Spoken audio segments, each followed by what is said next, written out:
একজন ইন্ডিয়ান মেয়ে ট্রেনে বসে আপেল খাচ্ছিল। হঠাৎ জানালা দিয়ে সে মরুভূমির মাঝে আপেলের খোসা ছুঁড়ে ফেলল। সেই রাতেই ঘটল আশ্চর্য ঘটনা।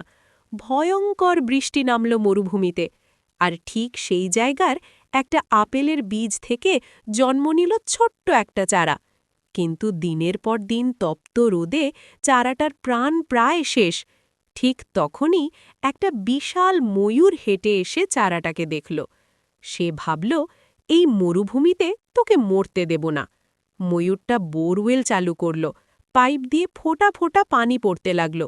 দিন গেল, মাস গেল, আর সেই ছোট চারা পরিণত হল এক বিস্ময়কর আপেল গাছে। আজ সেই আপেল গাছের ছায়াতেই থাকে ময়ূর আর তার পুরো পরিবার। গল্পটা ভালো লাগলে লাইক, সাবস্ক্রাইব আর শেয়ার করতে ভুলো না।